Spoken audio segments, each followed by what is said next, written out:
Halo sahabat ngobrol nikah, Assalamualaikum warahmatullahi wabarakatuh. Apa kabar kalian semua? Semoga kalian selalu diberikan kesehatan, kebahagiaan, dan rumah tangga yang penuh keberkahan. Cerita hari ini berjudul Di Madu Saat Hamil Aku Mengalah, Tapi Tuhan Tidak Diam. Ada satu luka yang bisa sembuh dengan waktu, ada juga luka yang bisa sembuh dengan kata maaf. Tetapi ada satu luka yang sangat sulit dilupakan oleh seorang istri, yaitu ketika ia dihianati. Dan itulah yang terjadi pada Nadia saat sedang mengandung anak dari suaminya sendiri, dan saat itu pula ia harus menerima kenyataan pahit. Namun kisah ini bukan tentang balas dendam, bukan tentang kemarahan, melainkan tentang kesabaran yang pada akhirnya bisa mengubah segalanya. Sebelum kita lanjut ke ceritanya, dukung kami dengan cara like, komen, dan subscribe agar kami bisa menampilkan video-video menarik lainnya. Dan mari kita simak, inilah dia kisahnya. Suara hujan rintik-rintik terdengar dari luar jendela. Nadia duduk di tepi tempat tidur sambil memandangi benda kecil di tangannya. 2 garis merah. Jelas. Tidak mungkin salah. Tangannya langsung menutup mulut. Matanya mulai berkaca-kaca. Selama hampir 3 tahun pernikahan, ia dan Arman menunggu momen ini. Doa demi doa, harapan demi harapan, pemeriksaan demi pemeriksaan. Dan pagi itu, penantian panjang mereka akhirnya terjawab. Nadia hamil. Ia tertawa kecil, lalu menangis, kemudian tertawa lagi. Karena terkadang, kebahagiaan yang terlalu besar memang membuat seseorang tidak tahu harus bereaksi seperti apa. Pintu kamar terbuka. Arman muncul sambil mengeringkan rambutnya dengan handuk. "Kok nangis?" Nadia tidak menjawab. Ia hanya mengulurkan tespek itu. Arman mengernyit. Membaca. Lalu membacanya lagi. Beberapa detik kemudian, wajah pria itu berubah. "Nadia." Suaranya bergetar. "Kamu serius?" Nadia mengangguk sambil tersenyum. Dan saat itulah, Arman memeluk istrinya erat. Sangat erat. Mereka menangis bersama. Di kamar sederhana yang mendadak terasa seperti tempat paling membahagiakan di dunia. Hari-hari berikutnya dipenuhi tawa. Arman menjadi suami yang jauh lebih perhatian. Ia melarang Nadia mengangkat barang berat, membawakan buah setiap pulang kerja. Bahkan beberapa kali membangunkan istrinya hanya untuk memastikan ia sudah minum vitamin. "Kamu ini lebay," kata Nadia sambil tertawa. "Namanya juga calon ayah," jawab Arman bangga. Mereka mulai membicarakan banyak hal. Nama bayi, warna kamar, sekolah impian, dan berbagai hal kecil yang selalu dibicarakan pasangan yang sedang menanti kelahiran anak pertama. Malam-malam mereka terasa hangat. Kadang Arman menempelkan telinganya ke perut Nadia. Meski usia kandungan masih sangat muda. "Nak, ayah di sini." Nadia selalu tertawa melihat tingkah suaminya. Namun diam-diam, ia merasa sangat bersyukur. Karena tidak semua wanita memiliki suami yang begitu antusias menyambut kehadiran anak mereka. Bulan demi bulan berlalu. Perut Nadia mulai membesar. Rumah mereka juga mulai berubah. Ada baju bayi kecil yang tergantung di lemari. Ada mainan mungil yang mulai memenuhi kamar. Dan ada banyak mimpi yang perlahan disusun bersama. Sampai suatu sore, Nadia sedang melipat pakaian bayi yang baru dibelinya. Ponselnya bergetar. Sebuah pesan masuk dari nomor yang tidak dikenal. Awalnya ia tidak terlalu memperhatikan. Namun beberapa detik kemudian, keningnya perlahan berkerut. Karena pesan itu hanya berisi satu kalimat. "Hati-hati dengan suamimu." Nadia terdiam.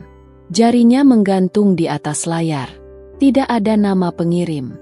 Tidak ada penjelasan. Tidak ada foto. Hanya satu kalimat singkat yang membuat suasana sore itu berubah. Dan Nadia sama sekali tidak menyadari bahwa pesan tersebut adalah awal dari badai yang akan menghancurkan hampir semua mimpi yang selama ini ia bangun bersama suaminya. Ponsel itu masih berada di tangan Nadia. Layar sudah gelap. Namun satu kalimat tadi terus teringat di kepalanya. Hati-hati dengan suamimu. Ia membaca ulang pesan tersebut. Lalu memeriksa nomor pengirim. Tidak ada nama. Tidak ada foto profil. Tidak ada petunjuk apapun. Nadia sempat berpikir untuk mengabaikannya. Mungkin salah kirim. Mungkin hanya ulah iseng seseorang. Lagi pula, apa alasan dirinya harus curiga? Arman selama ini adalah suami yang baik. Setidaknya begitulah yang ia lihat.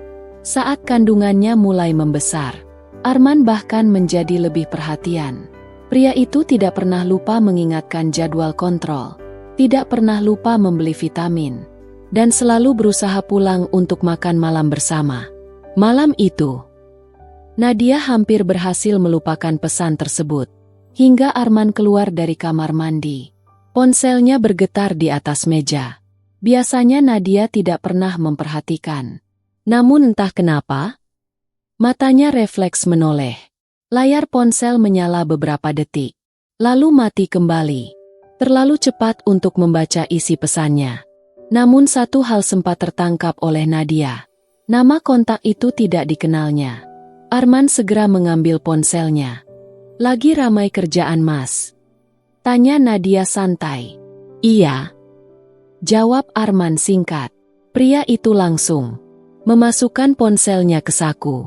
Tidak ada yang aneh. Tidak ada yang mencurigakan. Namun untuk pertama kalinya sejak menerima pesan misterius itu, Nadia mulai memperhatikan hal-hal kecil. Hal-hal yang sebelumnya tidak pernah ia pikirkan. Beberapa hari berlalu. Suatu sore Nadia sedang melipat pakaian bayi. Arman datang lebih larut dari biasanya. Kemejanya masih rapi, namun wajahnya terlihat lelah. Kamu belum makan, Mas? Tanya Nadia. Sudah kok, jawab Arman. Nadia mengangguk, lalu terdiam. Karena biasanya, Arman selalu makan malam di rumah. Namun ia memilih tidak bertanya lebih jauh. Mungkin memang sedang banyak pekerjaan. Mungkin dirinya hanya terlalu sensitif karena pesan itu. Mungkin semuanya baik-baik saja.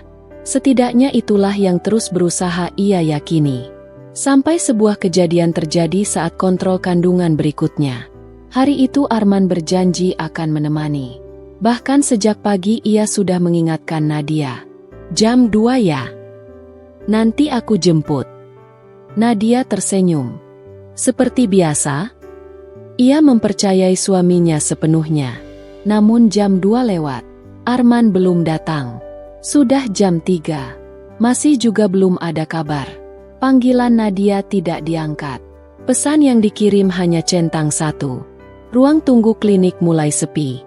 Sebagian besar pasien sudah pulang. Dan Nadia masih duduk sendirian, memegang buku pemeriksaan kehamilannya. Sampai akhirnya ponselnya berdering. Bukan dari Arman, melainkan dari nomor yang sama. Nomor misterius yang menghubunginya beberapa hari lalu. Kali ini bukan pesan. Sebuah foto masuk ke layar. Jantung Nadia langsung berdegup lebih cepat. Karena di dalam foto itu, terlihat sosok yang sangat dikenalnya. Arman. Dan ia tidak sedang sendirian. Di sebelahnya berdiri seorang wanita muda. Mereka terlihat sangat dekat. Terlalu dekat untuk disebut sekadar teman. Tangan Nadia mulai bergetar. Namun yang membuatnya paling takut adalah kalimat yang menyertai foto tersebut. Kalau masih tidak percaya, aku bisa tunjukkan yang lebih menyakitkan. Foto itu masih tersimpan di ponsel Nadia. Ia sudah melihatnya berkali-kali. Namun setiap kali memperhatikannya, dadanya tetap terasa sesak. Pria dalam foto itu adalah suaminya. Tidak mungkin salah. Sedangkan wanita di sebelahnya adalah seseorang yang sama sekali tidak dikenalnya. Rambut panjang, pakaian rapi, dan senyum yang terlihat terlalu akrab. Sepanjang perjalanan pulang dari klinik, Nadia tidak mampu berpikir jernih. Ia terus mencoba mencari alasan. Mungkin rekan kerja, mungkin klien, mungkin saudara jauh. Apapun, asalkan bukan seperti yang sedang dibayangkannya. Ketika sampai di rumah, Arman sudah lebih dulu berada di sana. Pria itu berdiri di dapur, membuka kotak makanan. Begitu melihat Nadia masuk, ia langsung menghampiri. "Maaf." Rapatnya molor. "Aku benar-benar nggak bisa keluar." Biasanya Nadia akan langsung percaya. Namun kali ini berbeda. Ia menatap wajah suaminya lebih lama. Mencari sesuatu? Kesalahan kecil? Kebohongan kecil? Apa saja? Tapi Arman terlihat biasa. Terlalu biasa? Justru itu yang membuat Nadia semakin bingung. Malamnya, saat Arman sudah tertidur, Nadia kembali membuka foto tersebut. Jarinya bergetar. Lalu perlahan ia mengetik balasan. "Siapa kamu?" Pesan terkirim. Namun masih tidak ada jawaban. Hingga hampir tengah malam, layar ponselnya menyala. Balasan akhirnya datang. "Kalau aku cerita sekarang, kamu belum tentu siap mendengarnya." Nadia menelan ludah. Jantungnya mulai berdetak lebih cepat. Ia kembali mengetik. "Siapa wanita itu?" Jawaban berikutnya datang lebih cepat. "Orang yang sudah bersama suamimu selama lebih dari setahun." Dunia Nadia seperti berhenti sesaat. Lebih dari setahun? Padahal usia kandungannya baru 7 bulan. Artinya, jika pesan itu benar, semuanya sudah dimulai jauh sebelum dirinya hamil. Air mata mulai memenuhi matanya. Namun bagian paling menyakitkan belum datang. Karena beberapa detik kemudian, pengirim itu mengirim satu foto lagi. Kali ini lebih jelas. Tidak ada keraguan. Tidak ada alasan. Arman sedang menggenggam tangan wanita itu. Dan mereka terlihat sangat bahagia. Nadia mematikan layar ponselnya. Ia tidak sanggup melihat lebih lama. Di sampingnya, Arman masih tertidur pulas. Pria yang selama ini ia percaya sepenuh hati. Pria yang setiap malam mencium keningnya sebelum tidur. Pria yang selalu berbicara tentang masa depan anak mereka. Tiba-tiba terasa seperti orang asing. Keesokan paginya, Nadia mencoba menjalani hari seperti biasa. Namun ada satu hal yang berubah. Ia mulai memperhatikan detail-detail yang sebelumnya tidak pernah ia lihat. Ponsel yang selalu dibawa kemana-mana. Panggilan yang sering ditolak. Pesan yang langsung dihapus. Dan alasan-alasan yang mulai terdengar sama. Kerjaan, meeting, ada urusan kantor. Semuanya terdengar masuk akal. Namun entah kenapa, tidak lagi terdengar jujur. Lalu 3 hari kemudian, sebuah amplop coklat tiba di rumah. Tidak ada nama pengirim. Tidak ada alamat. Hanya nama Nadia yang tertulis di bagian depan. Tangannya gemetar saat membuka amplop itu. Dan begitu melihat isi di dalamnya, lututnya hampir tidak mampu menopang tubuhnya. Karena di sana terdapat beberapa lembar foto. Dan satu dokumen yang membuat seluruh dunianya runtuh. Dokumen itu menunjukkan sesuatu yang selama ini tidak pernah ia bayangkan.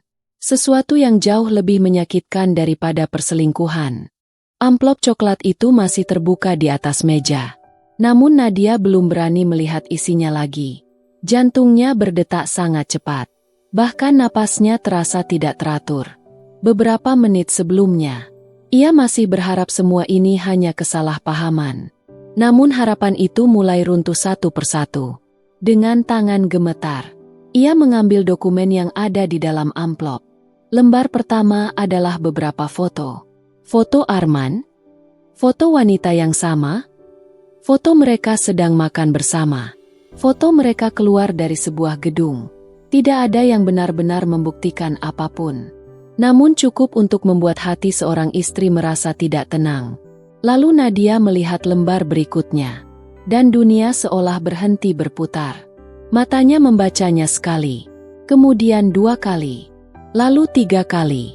Karena ia tidak percaya dengan apa yang sedang dilihatnya. Di bagian atas dokumen itu tertulis. Surat keterangan nikah. Nama pertama, Arman Prasetyo. Nama kedua, Rina Maharani. Tangan Nadia langsung menutupi mulutnya. Tubuhnya gemetar. Bukan karena marah. melainkan karena terlalu hancur. Ia berharap dokumen itu palsu. Ia berharap seseorang sedang mempermainkannya. Namun semakin lama melihat, semakin sulit mencari alasan untuk menyangkalnya. Di sudut bawah terdapat tanggal. Tanggal yang membuat air mata Nadia akhirnya jatuh. Karena tanggal itu menunjukkan satu kenyataan pahit. Pernikahan tersebut terjadi ketika dirinya sedang mengandung anak Arman. Nadia perlahan duduk di lantai. Foto-foto bayi yang selama ini ia tempel di dinding kamar terlihat kabur karena air mata. Semua mimpi yang selama ini ia bangun mendadak terasa rapuh. Malam harinya, Arman pulang seperti biasa. Membawa buah, membawa susu untuk Nadia. Dan senyum yang selama ini selalu membuatnya merasa aman. Namun malam itu berbeda. Nadia tidak menyambutnya di ruang tamu. Tidak ada senyum. Tidak ada pertanyaan tentang pekerjaan. Arman menemukan istrinya duduk di meja makan. Diam. Di depannya terdapat amplop coklat itu. Wajah Arman langsung berubah. Ia mengenali amplop tersebut. Dan untuk pertama kalinya, pria itu terlihat benar-benar panik. Nadia. Suaranya terdengar pelan. Namun Nadia tidak menjawab. Ia hanya mendorong dokumen itu ke arah suaminya. Beberapa detik berlalu. Tidak ada yang berbicara. Karena tidak ada lagi yang perlu dijelaskan. Kebenaran sudah berada di atas meja. Akhirnya Nadia mengangkat wajahnya. Matanya merah. Namun suaranya justru tenang. Sejak kapan, Mas? Hanya 3 kata. Namun 3 kata itu terasa lebih tajam daripada teriakan. Arman menunduk. Dan keheningan yang muncul setelahnya memberikan jawaban yang lebih menyakitkan daripada apapun. Karena Nadia akhirnya menyadari satu hal. Wanita itu bukan sekadar selingkuhan. Wanita itu adalah istri kedua suaminya. Dan malam itu, rumah yang selama ini terasa hangat mulai berubah menjadi tempat paling asing dalam hidup Nadia. Rumah itu terasa sangat sunyi. Padahal tidak ada yang berubah. Lampu masih menyala. Jam dinding masih berdetak. Dan hujan masih turun di luar sana. Namun setelah kebenaran itu terbongkar, semuanya terasa berbeda. Arman masih berdiri di depan meja makan. Sedangkan Nadia duduk memeluk perutnya. Tak ada yang berani memecah keheningan lebih dulu. Hingga akhirnya Arman menarik napas panjang. Aku mau jelaskan semuanya. Nadia tersenyum tipis. Bukan senyum bahagia. Senyum seseorang yang sudah terlalu lelah untuk marah. Jelaskan apa? Bahwa kamu menikah lagi? Atau bahwa aku orang terakhir yang mengetahuinya? Arman menunduk. Untuk pertama kalinya. Sejak mereka menikah, ia tidak mampu menatap mata istrinya. Namanya Rina. Suara Arman hampir tidak terdengar. Namun nama itu cukup membuat dada Nadia terasa semakin sesak. Karena kini wanita itu bukan lagi bayangan. Bukan lagi foto. Bukan lagi dugaan. Ia nyata. Dan telah menjadi bagian dari kehidupan suaminya. Kapan, Mas? Nadia kembali bertanya. Arman menutup mata beberapa detik. 8 bulan lalu. Air mata Nadia langsung jatuh. 8 bulan? Artinya saat ia sedang sibuk mempersiapkan kehamilan. Saat ia sedang berdoa agar segera memiliki anak. Saat ia masih percaya rumah tangganya baik-baik saja. Arman justru sedang membangun kehidupan lain. Kenapa? Pertanyaan itu akhirnya keluar. Bukan teriakan. Bukan makian. Hanya satu pertanyaan sederhana. Namun sangat berat. Kenapa? Arman duduk perlahan. Wajahnya terlihat jauh lebih tua malam itu. Ayahku sakit waktu itu. Nadia terdiam. Ia tidak menyangka jawaban itu. Aku butuh uang. Perusahaan hampir bangkrut. Aku terlilit utang. Kalimat demi kalimat mulai keluar. Dan setiap kalimat terasa seperti batu yang selama ini dipikul Arman sendirian. Rina adalah putri seorang pengusaha besar. Keluarganya membantu menyelamatkan usaha Arman. Membayar sebagian utang, membantu biaya pengobatan ayahnya. Lalu hubungan itu berkembang terlalu jauh. terlalu jauh untuk dihentikan, dan berakhir dengan pernikahan. Nadia mendengarkan semuanya. Namun anehnya, rasa sakit itu tidak berkurang sedikit pun. Karena alasan tidak selalu mampu menyembuhkan luka. Aku pernah susah bersamamu. Suara Nadia mulai bergetar. Aku pernah makan mie instan berhari-hari sama kamu. Aku pernah jual perhiasanku supaya kita bisa bayar kontrakan. Air matanya semakin deras. Tapi aku nggak pernah pergi. Kalimat itu menghantam Arman lebih keras daripada apapun. Karena ia tahu, istrinya benar. Nadia selalu ada. Saat susah. Saat gagal. Saat semua orang menjauh. Namun justru saat keadaan mulai membaik, ia yang memilih menghancurkan semuanya. Ruang makan kembali sunyi. Tak ada lagi yang perlu diperdebatkan. Karena pengkhianatan yang sudah terjadi tidak bisa dihapus oleh penjelasan apapun. Beberapa menit kemudian, Nadia berdiri perlahan. Tangan kirinya memegang meja. Tangan kanannya menopang perut yang semakin besar. Lalu ia mengucapkan satu kalimat yang membuat darah Arman terasa dingin. Aku ingin bertemu wanita itu. Arman langsung mengangkat kepala. Wajahnya berubah panik. Namun Nadia tidak terlihat marah. Dan justru itulah yang membuat Arman semakin takut. Karena terkadang, air mata lebih mudah dihadapi daripada ketenangan seseorang yang sudah terlalu terluka. Sedangkan di tempat lain, Rina sama sekali belum mengetahui bahwa badai yang selama ini berusaha disembunyikan Arman, akhirnya telah sampai ke rumah Nadia. 3 hari setelah percakapan itu, Nadia akhirnya duduk di dalam sebuah kafe kecil. Tangannya menggenggam gelas teh hangat, namun minuman itu sudah lama dingin. Perutnya yang semakin besar sesekali terasa menegang. Bukan karena bayi di dalamnya, melainkan karena gugup. Hari itu, ia akan bertemu dengan wanita yang selama berbulan-bulan hanya ia kenal lewat foto. Wanita yang telah menjadi istri kedua suaminya. Arman duduk di kursi seberang. Terlihat jauh lebih gelisah dibanding Nadia. Beberapa kali ia melihat jam. Beberapa kali pula menarik napas panjang. Hingga pintu kafe terbuka. Seorang wanita masuk. Rambut panjang. Pakaian sederhana. Dan wajah yang langsung dikenali Nadia. Itu Rina? Langkah wanita itu melambat saat melihat Nadia. Wajahnya berubah pucat. Tatapannya turun ke arah perut Nadia. Dan untuk beberapa detik, ia terlihat seperti kehilangan kemampuan untuk berbicara. Silakan duduk. Ucap Nadia pelan. Rina duduk, namun kedua tangannya terlihat gemetar. Tak ada yang langsung berbicara. Suasana terasa sangat canggung, sangat berat. Akhirnya Nadia memecah keheningan. Kamu tahu saya hamil? Rina langsung menunduk. Beberapa detik berlalu. Lalu wanita itu menggeleng perlahan. Tidak. Jawaban itu membuat Nadia terdiam. Karena itu bukan jawaban yang ia harapkan. Ia mengira Rina akan membela diri. Ia mengira Rina akan berbohong. Namun yang muncul justru air mata. Aku benar-benar tidak tahu. Suara Rina mulai bergetar.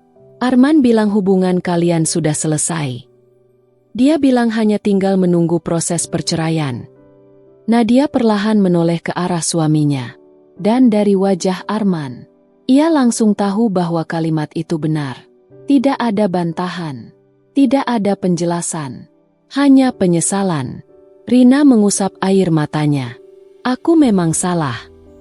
Tapi aku tidak pernah tahu ada bayi yang sedang menunggu untuk lahir. Kalimat itu membuat suasana semakin hancur.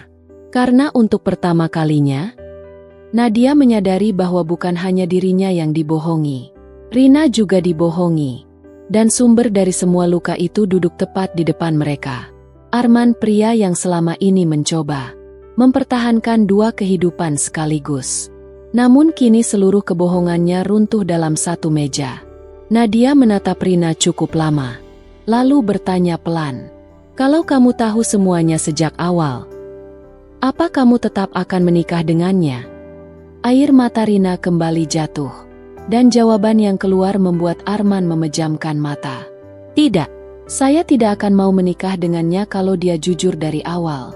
Namun satu kata itu terasa seperti tamparan keras. Bukan hanya bagi Arman, tetapi juga bagi seluruh kebohongan yang selama ini ia bangun. Pertemuan itu tidak berakhir dengan teriakan. Tidak ada saling menjambak. Tidak ada drama berlebihan. Yang ada hanyalah 3 orang yang sama-sama terluka. Dengan cara yang berbeda. Saat Nadia berdiri untuk pulang, Rina tiba-tiba memanggilnya. "Mbak Nadia." Nadia berhenti. "Saya minta maaf." Tangisan Rina akhirnya pecah. Dan untuk pertama kalinya sejak semua ini dimulai, air mata Nadia ikut jatuh lagi. Bukan karena marah, tetapi karena menyadari satu hal. Kadang-kadang, orang yang kita anggap musuh, ternyata sama terluka seperti kita. Namun meski mulai memahami semuanya, ada satu keputusan besar yang masih harus diambil Nadia. Keputusan yang akan menentukan masa depan dirinya dan anak yang sedang dikandungnya. Karena memaafkan dan bertahan adalah 2 hal yang sangat berbeda. Perjalanan pulang dari kafe terasa sangat panjang. Nadia duduk di kursi belakang mobil, memandangi jalanan tanpa benar-benar melihat apapun. Arman beberapa kali mencoba berbicara, namun tidak ada satupun kalimat yang berhasil keluar. Karena setelah semua yang terjadi, kata-kata terasa tidak lagi memiliki kekuatan. Saat mobil berhenti di depan rumah, Nadia langsung masuk ke kamar. Ia membuka lemari, lalu mulai mengeluarkan koper. Arman yang melihat itu langsung membeku. "Nadia!" Suara pria itu terdengar panik. Namun Nadia tetap melipat pakaian. Satu persatu. Pakaian miliknya. Pakaian bayi. Beberapa perlengkapan yang sudah ia siapkan sejak awal kehamilan. "Jangan lakukan ini." Arman melangkah mendekat. "Aku bisa memperbaiki semuanya." Nadia akhirnya berhenti. Ia menatap suaminya. Untuk sesaat, Arman seperti melihat wanita yang berbeda. Bukan Nadia yang selalu mengalah. Bukan Nadia yang selalu memaafkan, melainkan seorang ibu yang sedang berusaha melindungi dirinya dan anaknya. "Aku lelah, Mas." Kalimat itu keluar sangat pelan. Namun justru itulah yang membuat hati Arman terasa remuk. "Aku lelah bertanya kenapa. Aku lelah mencoba memahami sesuatu yang tidak pernah aku pilih." Air mata mulai jatuh, tapi Nadia tidak menghapusnya. "Aku bisa memaafkan. Tapi aku tidak bisa berpura-pura bahwa semuanya baik-baik saja." Rumah itu kembali sunyi. Arman ingin menahan istrinya. Ingin meminta kesempatan. Ingin memohon. Namun ia sadar, dirinya telah kehilangan hak untuk meminta banyak hal. 2 hari kemudian, Nadia pindah ke rumah ibunya. Rumah sederhana yang dulu selalu membuatnya merasa aman. Ibunya tidak banyak bertanya. Wanita tua itu hanya memeluk putrinya erat. Dan pelukan itu cukup untuk membuat Nadia menangis selama hampir 1 jam. Hari-hari berikutnya berjalan berat. Ada malam ketika Nadia menangis sendirian. Ada pagi ketika ia terbangun dan berharap semua ini hanyalah mimpi. Namun bayi di dalam kandungannya terus bergerak. Seolah mengingatkan bahwa dirinya harus tetap kuat. Di sisi lain, Arman mulai merasakan sesuatu yang belum pernah ia rasakan sebelumnya, yaitu kehilangan. Rumah yang dulu ramai kini terasa kosong. Tidak ada lagi suara Nadia. Tidak ada lagi daftar belanja di kulkas. Tidak ada lagi tawa kecil saat mereka berbicara tentang bayi.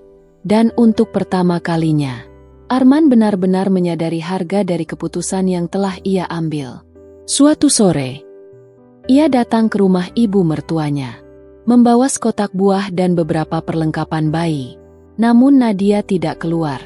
Ia hanya menitipkan sebuah pesan. "Katakan pada Mas Arman, aku tidak membencinya. Tapi aku butuh waktu untuk mencintai diriku sendiri lagi." Kalimat itu membuat Arman menangis dalam perjalanan pulang. Karena untuk pertama kalinya, ia memahami bahwa luka tidak selalu terlihat dari teriakan. Kadang luka paling dalam justru datang dari seseorang yang memilih pergi dengan tenang. Sementara itu, usia kandungan Nadia semakin mendekati hari persalinan.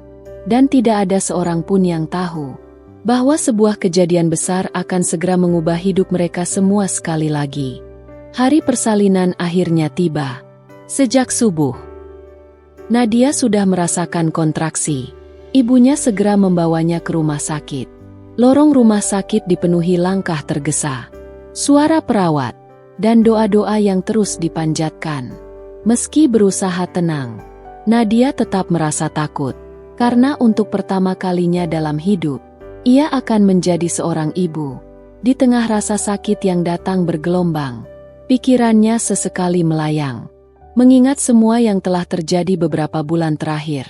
Namun kali ini ia tidak menangis, karena ada kehidupan kecil yang sedang berjuang lahir ke dunia. Dan itulah yang menjadi fokusnya. Sementara itu, Arman menerima telepon dari ibu Nadia. Nadia sudah masuk ruang bersalin. Kalimat itu membuatnya langsung berdiri. Tanpa berpikir panjang, ia berlari menuju mobil. Selama perjalanan, jantungnya terus berdebar. Bukan hanya karena akan menjadi seorang ayah, tetapi karena ia sadar ada kemungkinan Nadia tidak ingin melihatnya lagi. Saat tiba di rumah sakit, Arman langsung menuju ruang tunggu. Namun langkahnya terhenti. Karena di sana sudah ada seseorang. Rina, wanita itu berdiri sambil memegang sebuah amplop. Wajahnya terlihat tenang, namun matanya sembab. "Aku mau bicara sebentar." Arman mengangguk. Mereka berjalan menuju taman kecil di samping rumah sakit. Beberapa detik berlalu tanpa suara, hingga Rina menyerahkan amplop itu. "Apa ini?" Arman membukanya. Dan napasnya langsung tertahan. Karena dokumen itu adalah surat gugatan cerai atas nama Rina. Arman menatap wanita itu tidak percaya. "Kenapa?" Suara pria itu terdengar pelan. Rina tersenyum tipis. "Terlambat ya? Aku baru tahu semuanya setelah bertemu Mbak Nadia." Air mata mulai memenuhi matanya. "Aku tidak mau menjadi alasan hancurnya hidup wanita lain.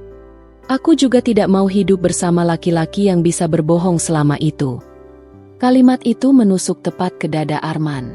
Karena untuk kedua kalinya, ia kehilangan seseorang akibat perbuatannya sendiri. Tidak lama kemudian, suara tangisan bayi terdengar dari dalam ruang bersalin. Tangisan pertama. Tangisan yang selama berbulan-bulan ditunggu. Arman langsung berdiri. Matanya mulai basah. Beberapa menit kemudian, seorang perawat keluar. "Selamat ya. Ibu dan bayinya sehat." Untuk sesaat, dunia terasa berhenti. Arman tersenyum. Namun bersamaan dengan itu, ia juga merasakan sesuatu yang lain. Penyesalan. Karena momen yang seharusnya menjadi hari paling bahagia dalam hidupnya, justru datang ketika keluarganya telah hancur. Beberapa jam kemudian, Nadia mengizinkannya masuk. Tidak ada pertengkaran, tidak ada kemarahan, hanya keheningan, dan seorang bayi kecil yang tertidur di pelukan ibunya. Arman mendekat perlahan. Air matanya jatuh saat melihat wajah anaknya. Anak yang hampir kehilangan kesempatan tumbuh dalam keluarga yang utuh. Nadia memperhatikan pria itu cukup lama, lalu berkata pelan, "Dia tidak salah apa-apa, Mas. Jangan biarkan dia membayar kesalahan kita." Kalimat itu membuat Arman menangis lebih keras. Karena bahkan setelah disakiti, Nadia masih memikirkan masa depan anak mereka. 1 tahun kemudian, hidup berjalan ke arah yang berbeda. Nadia memilih fokus membesarkan anaknya. Perlahan ia kembali tersenyum, kembali menemukan dirinya. Sedangkan Arman harus hidup dengan konsekuensi dari setiap keputusan yang pernah ia ambil. Ia tidak kehilangan keluarganya dalam 1 hari. Ia kehilangan mereka sedikit demi sedikit. Setiap kali memilih berbohong. Dan saat semuanya berakhir, ia baru menyadari bahwa tidak ada keuntungan yang sebanding dengan harga yang harus dibayar. Nadia pernah mengalah. Namun Tuhan tidak diam. Karena pada akhirnya, Setiap keputusan akan membawa akibatnya sendiri, dan setiap hati yang disakiti akan menemukan caranya untuk pulih. Sedangkan orang yang menyakiti harus belajar hidup bersama penyesalannya.